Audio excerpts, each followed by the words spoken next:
That engine had defeated 6 certified technicians over 4 days. It had brought the head of engineering at Sterling Motors, a man with a master's degree from MIT and 17 years of professional credentials behind his name, to sign a failure report with a hand that wasn't entirely steady. It had nearly swallowed a $5 million contract whole, the kind of contract that took Evelyn Hartwell 3 years to build and 1 weekend to almost lose. And then, at 11 o'clock on a Thursday night, a man in a faded gray t-shirt walked into the service bay. His hand still carried the faint trace of engine oil from the afternoon shift he'd finished 4 hours earlier. His 6-year-old son was asleep in the truck parked outside, a small red toy toolbox tucked under one arm. The man walked to the car without greeting anyone, without asking any questions. He stood in front of the engine for a long moment, very still, and then he said, quietly and without any drama at all, "I know where the problem is." What happens when the man everyone dismissed is the only one who can save everything? The garage was called Mercer Auto, and it sat on the eastern edge of town where the streets got quieter and the buildings got shorter and nobody wore a tie. It was a 2-bay operation in a building that had been a furniture repair shop in a previous life, and it still had the old smell of sawdust underneath the newer smell of motor oil and brake fluid. The sign out front was hand-painted. The lift was second-hand, but every tool on the wall hung in its exact place, sorted by function and by size, and the floor was swept clean at the end of every working day without exception. Owen Mercer ran the shop the way he ran everything, without announcement, without decoration, and with a precision that most people who came in for an oil change never noticed and never needed to. Owen was 36 years old and looked it in the honest way that comes from working with your hands in all weather. He was tall and lean with dark brown hair and a face that didn't offer much away unless you knew how to look. He didn't talk much to customers beyond what the job required. He didn't explain himself. He didn't volunteer his history. When people asked how long he'd been doing this, he said a few years, which was technically true if you counted only the years at Mercer Auto and ignored everything that came before. In the bottom drawer of the wooden desk in the corner, the desk that held the shop's invoice book and a battery-operated radio and not much else, there was a folded document in a manila envelope. It was a certificate of appointment from Veltec Motorsport, a German mechanical engineering firm that consulted for European supercar manufacturers, naming Owen Mercer as chief engine architect at the age of 31, the youngest in the company's history. The envelope had not been opened in 2 years. In the corner of the shop, on a wooden stool with a cushion tied to the seat, sat Isaac. He was 6 years old and serious, in the way that small children sometimes are when they have been paying close attention to the world for their entire short lives. He had his father's dark eyes and his mother's habit of going quiet when something was bothering him. Every afternoon after school he came to the shop, sat on the stool, and opened his red toy toolbox, a battered plastic thing with a yellow latch that he had owned since he was 3. He would lay out the toy wrench and the toy screwdriver and the toy ratchet on the floor in front of him, and then he would crouch over whatever piece of scrap metal Owen had set aside for him and pretend to work. He took it seriously. He always had. On the shelf above Owen's desk, beside the radio and the invoice book, there was a thick notebook with a brown leather cover. It was filled front to back in Owen's handwriting notes on classic European engines, hand-drawn diagrams, annotated references, the accumulated record of 3 years of independent research. On the inside cover, in the same careful hand, was a single line, for M. Beside it, smaller, almost invisible, and for whoever comes after. Across town, on the main boulevard, where the buildings had glass facades and the parking valets wore matching blazers, Sterling Motors occupied a full city block. The banner stretched across the upper story of the building read, "Private Exhibition Special Classic Collection Friday, 7 p.m. It was the most important event on Evelyn Hartwell's calendar for the year, and it had been for the past 8 months. Evelyn was 32 years old and ran Sterling Motors with the kind of focused intensity that made her good at her job and occasionally difficult to be around. She had taken over the dealership from her father at 28, rebuilt the clientele in 3 years, and positioned Sterling Motors as the premier destination for classic and collector vehicles on the Eastern Seaboard. She was precise, she was demanding, and she did not believe in second chances for people who wasted her time. She also had not slept properly in 4 days. Isaac noticed the Sterling Motors banner through the shop window one afternoon while Owen was finishing a brake job on a sedan. The boy pressed his nose against the glass and studied the photograph of the cars. Then he looked back at his father. "Dad," he said, "do you think you could fix those?" Owen glanced at the banner. He didn't answer. He turned back to the brake caliper and kept working. On Monday morning, Owen drove to Sterling Motors to pick up a parts order. He did this because the specific component he needed, a fuel delivery valve for a 1970s Italian roadster he was restoring for a private client, was only available through a supplier that Sterling Motors imported exclusively, and the wait time for a direct order was 6 weeks. Owen had called ahead. He had a confirmation number. He brought Isaac because school didn't start until 9, and it was only a quick pickup. He wore what he always wore: work pants, steel-toed boots, a clean but well-worn jacket. Isaac carried his red toolbox, as he almost always did when they went anywhere together, the way other children carry stuffed animals. The showroom floor of Sterling Motors was everything Mercer Auto was not: high ceilings, recessed lighting, cars displayed like sculpture on platforms of polished concrete. The staff moved in quiet clusters and spoke at the volume of a library. Owen went to the parts counter, gave his confirmation number, and waited. Isaac stood beside him and looked up at a silver 1962 Ferrari on the nearest platform with an expression of pure, uncomplicated awe. Jason Caldwell came through the door behind the counter before the parts clerk could respond to the confirmation number. He was the head of technical services at Sterling Motors, 40 years old, broad-shouldered, with the particular confidence of a man who had never in his professional life been told he was wrong by anyone whose opinion he respected. He looked at Owen once, from the top of his head to the toes of his boots, with the efficient thoroughness of a man cataloging something he intends to discard. Then he looked at Isaac and at the red plastic toolbox. He said, loudly enough for the nearest cluster of staff and the 2 customers browsing the showroom floor to hear without difficulty, "This counter isn't a walk-in service desk for backyard mechanics. If you need parts, there's an auto supply warehouse on Route 9. He paused for exactly long enough to make the next part land. "And bring your kid to a place like this again, and I'll have security escort you out. This isn't a playground." The showroom went quiet in the small, specific way that spaces go quiet when something has happened that everyone present has decided not to acknowledge.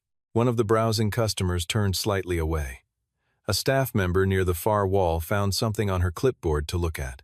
Isaac stopped looking at the Ferrari. He looked down at the red toolbox in his hands instead, and then he pressed it against his chest.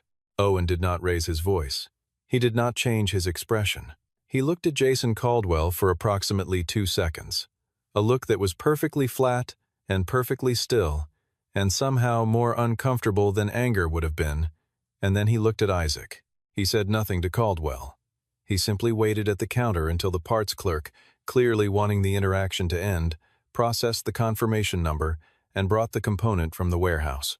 Owen signed for it, tucked the box under his arm, and walked to the door. Isaac fell in beside him. Just before they reached the exit, Isaac said quietly, "Dad, let's go." And they did.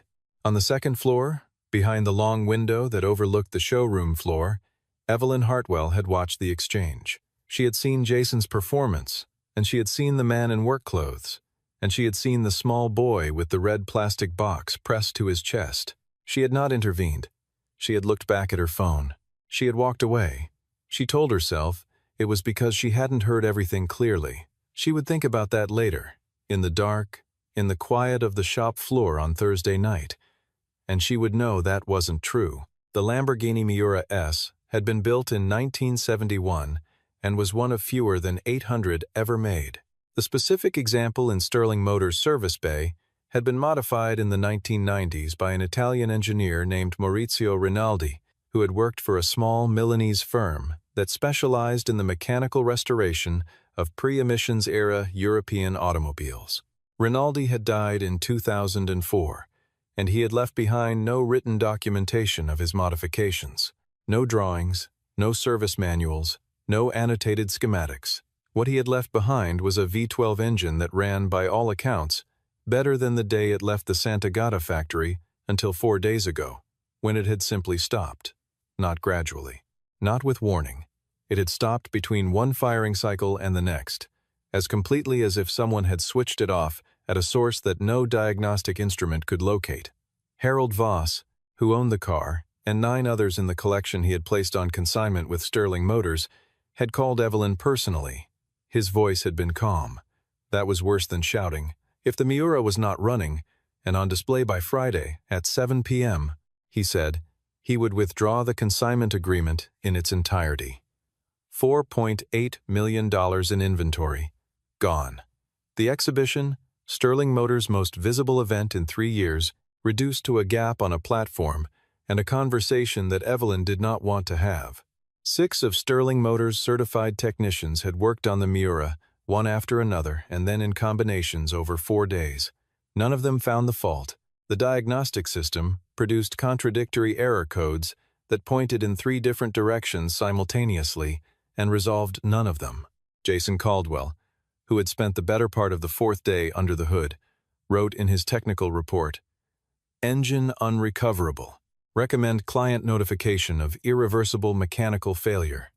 Evelyn read the report, set it face down on her desk, and called 3 independent specialists. The first declined when he heard the car's name and year too complex. He said, "Not enough documentation." The second quoted a timeline of 8 weeks and a fee that started at $500,000. The third drove in from 2 hours away, walked around the Miura for 15 minutes in the service bay, and then walked back to his car and drove home. He called Evelyn from the road. "I don't know what Rinaldi did to that engine," he said, "and because I don't know, I can't fix it without risking making it worse. I'm sorry." Evelyn stood alone in the service bay after the call ended. The Miura sat under the shop lights in its orange paint, which was the color of something expensive and unapologetic. She put one hand on the hood and looked at it for a long time. It was Monday evening. Friday was 4 days away. On Monday evening, Owen drove home, collected Isaac from the neighbor who had picked him up from school, and made dinner for the 2 of them: pasta, a green salad, a glass of water for himself, and apple juice for the boy. They ate at the small kitchen table with the window open to the backyard. Isaac was quieter than usual. He ate his pasta in careful, measured forkfuls and didn't ask for a second serving. Afterward, they sat on the back step with the last of the daylight, Isaac turning his toy screwdriver over in his hands. He had been thinking since the morning. Owen could tell because the boy had his mother's thinking face, a slight downward pull at the corners of his mouth, a stillness in the eyes. Finally, Isaac asked, "Dad, why did that man talk to you like that?" Owen looked out over the yard, where a maple tree was just beginning to turn at the edges. He let the question sit for a moment. "He didn't know who he was talking to," Owen said. "Does that make it okay?" "No," Owen said. "It doesn't." Isaac turned the screwdriver over again. "Why didn't you say anything back?" Owen reached over and put a hand on the boy's shoulder briefly, the way he touched things he cared about without performance, without excess. Some things don't need to be said. They only need to be done. Isaac looked at him.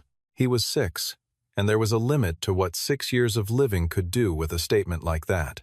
But he nodded, because he trusted his father in the wordless, complete way that children trust the people who have never once given them a reason not to. Inside, after Isaac was asleep, Owen stood at the kitchen shelf and looked at the brown leather notebook. He had not opened it in several months. It held, among other things, 47 pages of research on Maurizio Rinaldi's engineering methodology, the culmination of 3 years of independent study that Owen had pursued, alongside his work at Veltec Motorsport, during the years when he had still believed he would one day write something definitive and useful about the way certain engineers understood machines not as mechanical systems, but as acoustic ones. Rinaldi had been the greatest of these. He had designed engines the way composers write for string quartets, each component calibrated not just for function but for resonance, for the specific frequency at which the whole assembly would operate as a single coherent system rather than a collection of individual parts. The research had begun as professional interest. It had become something close to obsession. And then Mara had died. on a Tuesday afternoon in November, on a road she drove every day, and Owen had closed the notebook and put it on the shelf, and driven himself and a 3-year-old Isaac back to this town where he had grown up, and opened the shop, and not looked back. Not because he was afraid of looking back, but because there was a boy who needed a father who was present, and Owen Mercer, above all things, knew how to be present. Tuesday brought no progress for Evelyn. She brought in a restoration team from the city specialists with a strong reputation for pre-war European vehicles. They worked through the day. That evening, their team leader sat across from Evelyn in the conference room and was honest in the way that only people who are genuinely stumped can afford to be. "Whatever Rinaldi did to that engine," he said, "he did it according to a logic that doesn't exist in any documentation I've ever encountered. The modifications are there, we can see them, but we don't understand the system they create. We're afraid to go further without that understanding, because the wrong move could cause irreversible damage." He paused. "I think the person who can fix this engine is someone who has spent a great deal of time specifically studying how Rinaldi worked. Not just classic car mechanics, Rinaldi himself." On Wednesday morning, Jason Caldwell proposed using a substitute vehicle, a Miura, from 1969, that was close enough in appearance that most guests at the exhibition would not know the difference. Evelyn rejected this in under 10 seconds. "That's not Harold's car," she said. "It's not what we agreed to display. We don't do that." Jason gave her a long look. She gave it back without blinking, and he left the room. Evelyn was not a sentimental person, and she was not particularly given to principle for its own sake, but there were lines she did not cross in business. She had watched her father cross them, and she had watched what they cost him in the end, and she had decided early that her version of Sterling Motors would not be built that way. On Thursday morning, Diana set a single sheet of paper on Evelyn's desk and stood back without saying anything. The paper had 2 items on it. The first was a name, Owen Mercer, Mercer Auto, followed by an address on the east side of town. Below the name Diana had written, in her precise small handwriting, what a contact in the industry had told her. Owen Mercer, former chief engine architect, Veltec Motorsport, left the company 3 years ago. Has not returned to the industry. He wrote the most comprehensive existing analysis of Rinaldi's engineering methodology, an unpublished thesis that is cited in 2 academic papers and 1 industry journal. Currently operates a 1-man auto repair shop. Single father. Evelyn read the page twice. She looked at Diana. "This is the man from Monday." It was not a question. Diana said nothing. She didn't need to. Evelyn looked out the window for a moment and then said, "Set up a meeting for tonight." She paused. "I'll go myself."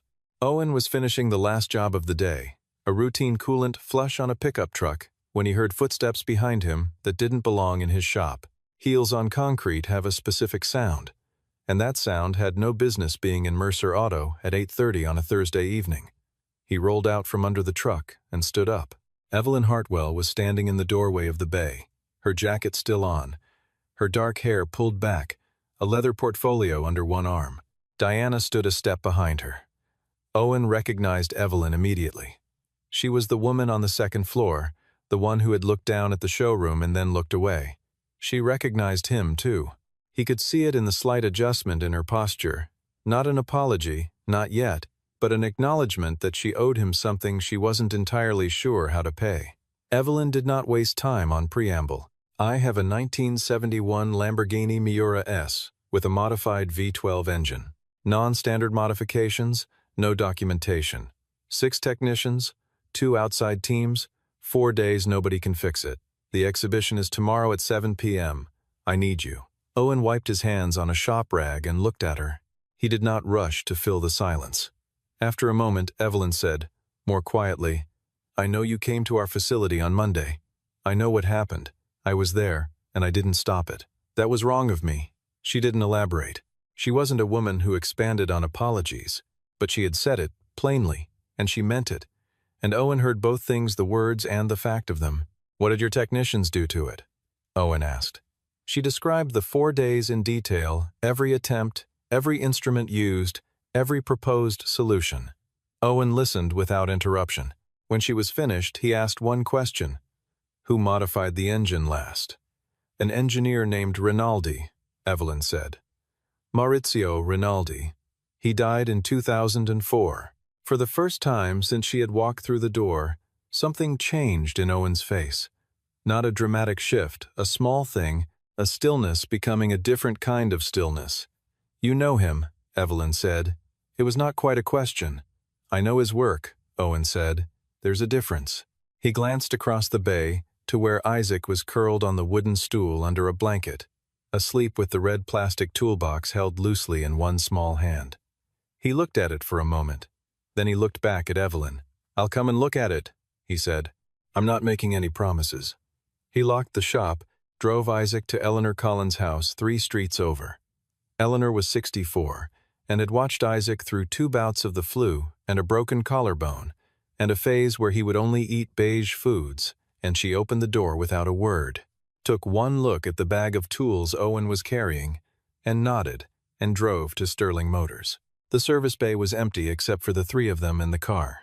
The Miura sat under the overhead lights in its deep orange paint, and even standing still in a fluorescent-lit workshop, it had a quality that was difficult to name. Something about the proportions, the low and aggressive stance, the way the light moved across the long hood. Owen stood in front of it for a long moment without touching it. Then he walked around it once, slowly, his hands at his sides. Then again, Evelyn watched from a stool she had pulled to the far end of the bay. She had folded her jacket over her lap, and she sat with the particular stillness of someone exercising restraint. Diana stood near the door. Jason Caldwell had been in the building when Owen arrived. He had seen who Evelyn had called in, and he had left without saying anything, his expression carrying the specific quality of contempt that is shading over into something else and hasn't quite decided what. Owen opened the hood. He looked at the engine without touching it, just looked, the way he looked at everything before he touched it, which was the first habit he had developed when he was young and which he had never lost. Then he reached into his bag and took out a modified stethoscope, the chest piece replaced with a small metal probe, the tubing extended, the earpieces cushioned. He began placing the probe against the engine block, systematically, moving from point to point in a pattern that made no immediate sense from the outside, but was in fact a precise sequence derived from diagrams in the brown leather notebook now open on the workbench beside him. He listened. The bay was silent enough that the only sounds were the faint tick of cooling metal and the occasional distant noise from the street. Evelyn held her position for 20 minutes. Then she stood up and walked halfway toward the car. Have you found something? Owen said, without looking up. Not yet, but I know what I'm looking for. She asked what that was, and he straightened slightly and told her, Rinaldi didn't engineer conventionally. He engineered acoustically. Every component was calibrated to resonate at a specific frequency so that the system as a whole operated as a single harmonic unit. If one component is displaced even fractionally from its designed position, the resonance breaks and the whole system shuts down. Not gradually, instantly. There's no error code for it because no diagnostic software was ever written to measure it. You'd have to know it was possible before you could look for it. Evelyn was quiet for a moment. Where did you learn that? I spent 3 years studying Rinaldi's work, Owen said, returning to the stethoscope. I was going to write a thesis about it. What happened? She asked it quietly, the way you ask a question, when you already suspect the answer might be something you don't have the right to hear. Owen said, my wife died. After that, I wasn't interested in writing anymore. He said it the same way. He said everything, without softness, without hardness, just the plain weight of the fact. Evelyn looked at the Miura's engine and said nothing.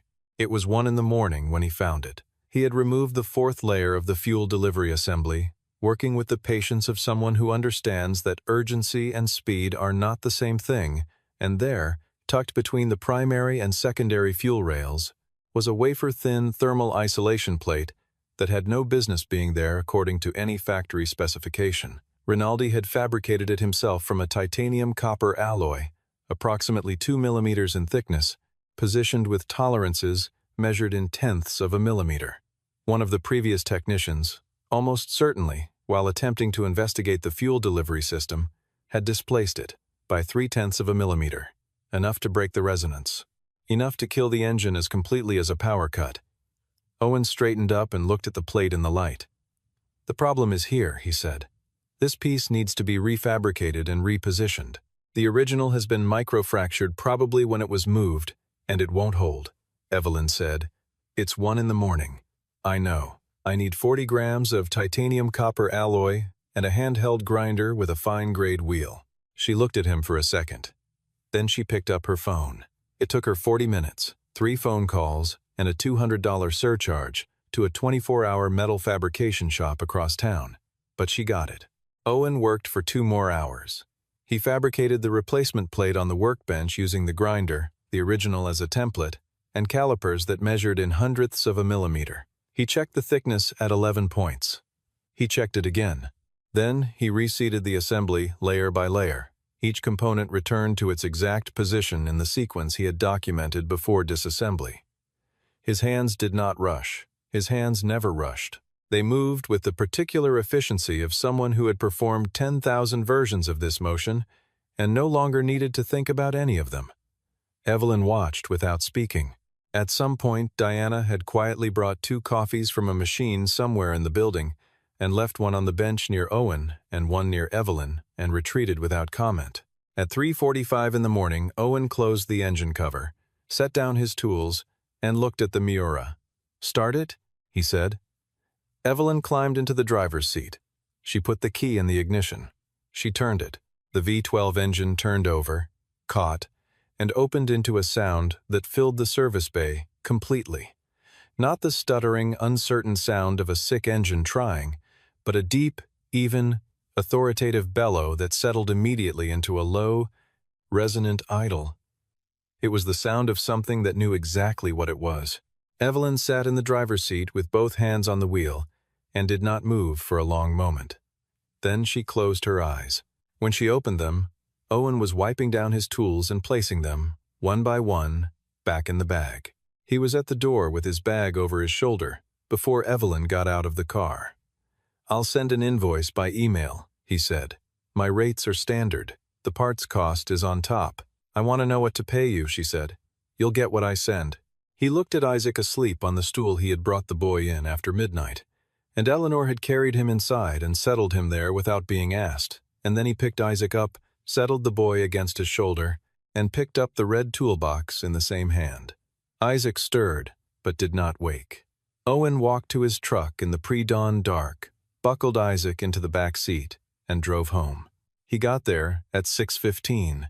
He drank a coffee at the kitchen table in the quiet house, while the street outside slowly filled with the sounds of a neighborhood waking up. He was still there when Isaac came downstairs at 6:45, blinking and confused, still in the clothes he'd gone to sleep in. "Dad, where did we go?" "I fixed a car," Owen said. "A nice one," Isaac said. Not as a question, more as a statement of what he expected from his father's nights. "Yes," Owen said. "I think you'd like it." Diana put a tablet in front of Evelyn at 7:30 that morning, before Evelyn had finished her first coffee. On the screen was an article from a German automotive engineering journal, dated 2019. The headline read, "Veltec Motorsport appoints Owen Mercer as chief engine architect youngest in company history." The photograph showed Owen in a suit, standing beside an engine prototype, facing a bank of cameras, with the expression of a man who would rather be working on the engine than standing next to it for a photograph. Below the article, Diana had pulled up a citation from an academic paper on pre-emissions European powertrains, a paper from 2020 that referenced, in a footnote, an unpublished research thesis by Owen Mercer of Veltec Motorsport's research division, described as the most thorough existing analysis of Rinaldi's engineering methodology. Diana said, quietly, "He didn't just know about Rinaldi. He is the foremost living authority on Rinaldi's work." Evelyn set down her coffee cup. She looked at the photograph for a long time, the younger face, the same flat, steady eyes, the hands that even in a posed photograph looked like they were resting and not performing. She thought about the man in the work jacket at the parts counter on Monday morning, the boy with the red plastic toolbox. The way Owen had looked at Jason Caldwell for exactly 2 seconds and said nothing and walked out. She thought about all the things that look had contained, and all the things he had not bothered to say, because he hadn't needed to. She picked up her coffee again. "Where is Jason?" she asked. Diana told her. "Send him in," Evelyn said. The exhibition that Friday evening was everything it was meant to be. Sterling Motors' main floor was remade into something between a gallery and a concert hall. Warm light, careful spacing between cars, a string quartet in the corner playing something European and unhurried. The guests came in their good clothes and moved slowly between the vehicles, with the particular reverence that expensive, beautiful things tend to produce in people who can afford them. At the center of the display, on the raised platform in the middle of the room, the 1971 Lamborghini Miura S sat in its deep orange paint, under a light that had been angled specifically to catch the curves of the hood. Its engine was running. The sound it produced was barely audible in the room, a low, settled vibration that you felt more in your chest than heard with your ears, but it was there, and it was perfect, and every person in the room who knew anything about these cars knew what it meant that it was there. Harold Voss arrived at 7:15, 20 minutes past the start time, the way men of his particular standing arrive at events unhurried, aware that the room will wait. He was 72, white-haired, and had the bearing of someone who had spent 60 years surrounded by things of exceptional quality and had developed the ability to recognize them without effort. He walked straight to the Miura and put his hand on the hood above the engine and felt the vibration and stood there for a moment with an expression that was not public. Then he found Evelyn. "You did it," he said. Not an accusation, not excessive praise, simply a statement from a man who had not entirely believed it would be done. "I had help," Evelyn said. Harold looked at her carefully. He had done business with Evelyn for 3 years, and he had never heard her use that particular word in relation to herself. "Who?" Evelyn said. "Owen Mercer." Harold Voss was quiet for the span of 3 seconds. Then he said slowly, "The Mercer who wrote the Rinaldi thesis." "Yes." "Good God." He looked at the Miura and then back at her. "I read that thesis before it was even finished. A colleague at Veltec sent me 40 pages of it as a draft. I thought whoever wrote it must have spent half a lifetime on it." He paused. "What is he doing now?" "He has a small shop," Evelyn said, "on the east side. He does general repair work." Harold looked at her with an expression that was not quite pity and not quite admiration, but somewhere between the two, aimed at life itself and the strange arrangements it produced. "Some men choose the life they choose," he said. "That's worth respecting." He moved away to rejoin the other guests. Evelyn watched him go, and then she looked at the Miura, and then she looked at the space above the street through the tall windows. She stayed there for longer than the evening required. Jason Caldwell had been reassigned on Friday morning. Not dismissed, Evelyn was not careless about employment. And what Jason Caldwell had done at the parts counter on Monday was not a terminable offense in any legal sense. But he had publicly belittled a customer on her premises, and that customer had turned out to be the only person in the relevant professional world capable of fixing the problem Jason himself had declared unfixable. The reassignment was to a standard technician role, 2 levels below his previous position. There was no performance review, no disciplinary letter. Evelyn simply told him, in the same tone she used to discuss quarterly inventory projections, what his new role was and when it would begin. Jason had stood in her office with his jaw set and had not argued, because there was nothing to argue. He knew what he had done, and he knew what it had cost, and the calculation required no explanation from either party.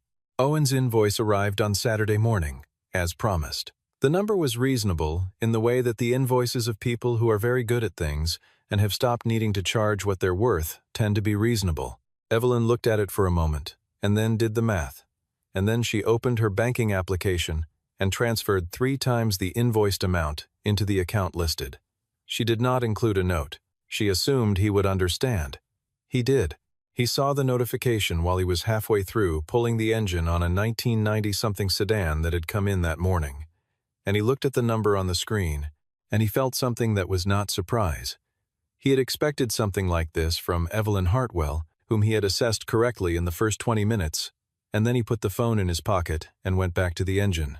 3 days later, a white envelope arrived at the shop by regular mail. Inside was a business card plain, heavy stock, the name Harold Voss in small capital letters with a phone number and nothing else. On the back, handwritten, "When you're ready to talk not about cars, but about what you still want to do, call me." Owen held the card for a moment. Then he put it on the shelf beside the brown leather notebook. On Sunday afternoon, Owen took Isaac to the park 2 blocks from their house. It was the kind of afternoon that exists specifically to make cities feel habitable. The temperature exactly right, the light coming through the trees at a useful angle, the benches occupied by the kinds of people who have nowhere more important to be. Owen sat on the bench nearest the oak trees with a thermos of coffee. Isaac ran in wide circles with his red toolbox, performing some elaborate private operation that involved inspecting the bases of trees for structural faults. Owen watched him and drank his coffee, and was thinking about nothing in particular when he heard footsteps on the path and looked up. Evelyn Hartwell was walking toward the bench from the direction of the main gate. She was wearing something that wasn't work clothes, which made her look like a slightly different version of herself. Same posture, same economy of movement, but without the professional architecture. She had recognized him before he recognized her. She stopped about 6 feet away, and they looked at each other.